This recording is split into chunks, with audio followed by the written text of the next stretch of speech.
Justiça, Segurança e Cidadania, com Vilmara Fernandes.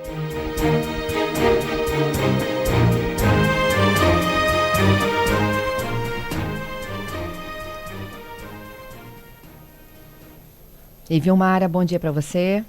Bom dia, Fernanda. Bom dia aos ouvintes. Me conta uma história aí de um suposto bloqueio em Viana envolvendo 5 policiais penais. Exatamente, Fernanda.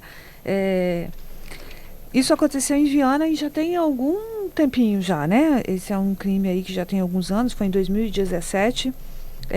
5 policiais penais, eles foram pronunciados, né? Encaminhados a júri popular, exatamente por esse crime. O que aconteceu?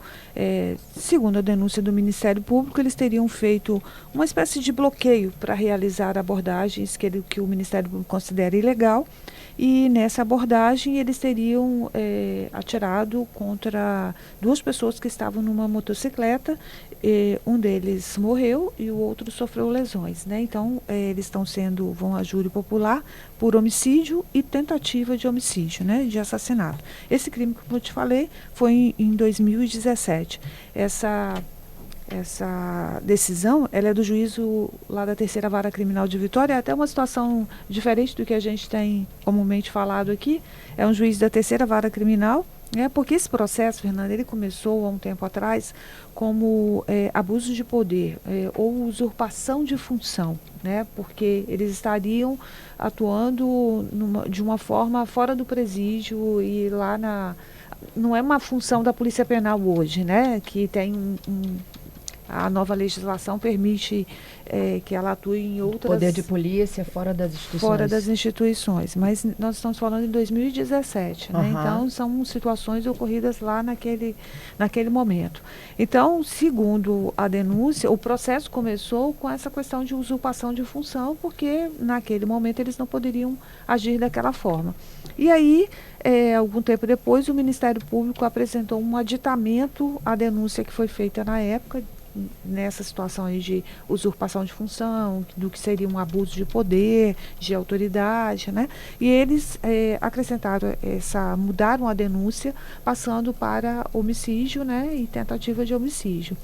E aí foi aceita, continuou tramitando na mesma vara. Este juiz agora, ao final, aceitou a denúncia, já tinha aceito a denúncia do Ministério Público, mas agora fez o que nós chamamos de decisão de pronúncia, que é a decisão da Justiça que te encaminha, onde ele encontra elementos para dizer que você vai ser julgado.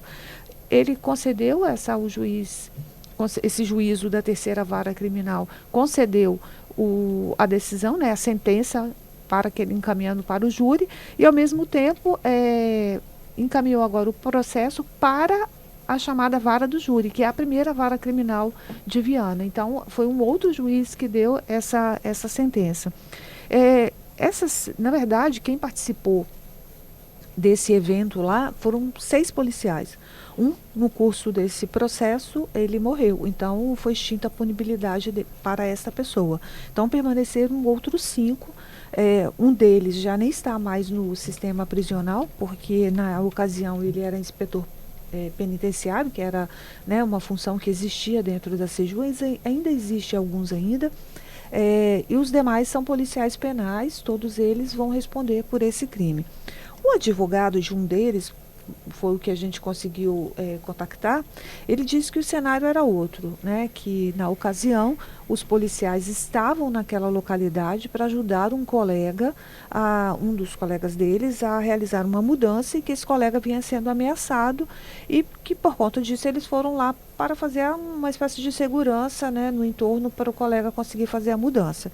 E que o advogado, o Fábio Marçal, ele informa também que já tinham recebido nos CIODs informações de que uma moto com 2 ocupantes estaria praticando assaltos na região. E quando essa moto passou por este grupo, eles estavam na frente da casa de um parente lá, de um dos colegas dele. Quando essa moto passou, um dos policiais penais, pensando que se tratar da mesma moto, atirou contra as pessoas que ocupavam, né, que estavam nessa moto, e que os demais o acompanharam também, achando que estavam sendo, avaliando que estavam sendo atacados, e que nessa troca de tiros é que isso é a informação do advogado, e que, portanto, ele não concorda com a pronúncia, né, com a decisão deles irem para júris, que eles agiram em, eles chamam de legítima defesa putativa, que é o termo técnico para essa situação, segundo o advogado, e que ele vai recorrer contra a decisão. O fato é que nós tivemos aí 5 pessoas encaminhadas, né, para o júri, e 2 pessoas, uma morreu e uma outra sofreu lesões, e vai caber agora à justiça analisar os fatos para saber o que de fato aconteceu naquele momento ali. Né? A denúncia do Ministério Público aponta o que eu já tinha relatado aqui, que sim, eles fizeram uma espécie de bloqueio policial, um suposto bloqueio policial aí, e que nesse bloqueio policial eles acabaram alvejando aí uma pessoa, né, atirando contra uma pessoa e ferindo a outra. A defesa diz que esse foi uma reação com uma legítima defesa, mas só os jurados vão poder avaliar isso, Fernanda. E aí é o quê? É júri popular isso? Júri popular. Popular? Popular. Eles foram encaminhados para júri popular, porque crimes contra a vida, eles são avaliados no júri popular. Né? Tentativas ou crimes contra a vida. A gente até comentou isso aqui uma vez em casos de infanticídio, estímulo ao suicídio. São tipos de ações penais que são avaliadas pelo júri, só pelo júri. Né? Os jurados não avaliam outros crimes. Por exemplo, eles estavam aqui inicialmente sendo acusados de usurpação de poder ou de alguma coisa similar a abuso de autoridade. Isso não é um caso do júri. Isso é avaliado por uma outra vara, né? Que era a 3ª Vara Criminal de Viana, onde o processo aconteceu. No transcorrer do processo, o Ministério Público fez uma mudança na denúncia, né? Informando que na avaliação deles houve sim o assassinato e uma tentativa. Né? Então, mudou ali para o caso de uma vara do júri. Mas, como o juiz já tinha... Homicídio e tentativa. Homicídio e tentativa, e como o juiz já estava ouvindo todos os réus, fazendo a parte que se chama de instrução, o juiz da 3ª Vara Criminal decidiu por ter a decisão, né, proferir uma decisão no sentido de enviá-los para o júri popular. Só que o processo agora vai ser encaminhado para a 1ª Vara Criminal, que é a responsável pelo Tribunal do Júri em Viana, para que possam ver a tramitação no espaço, né, onde ocorre o julgamento, que é aquilo que a gente conhece, onde os jurados, né, vão ser ouvidos, eles vão todos ouvidos novamente, e os jurados é que vão decidir, com base nas provas que forem apresentadas, se eles são ou não culpados, Fernanda. Obrigada, viu, Vilmara, por dividir conosco aí sua apuração.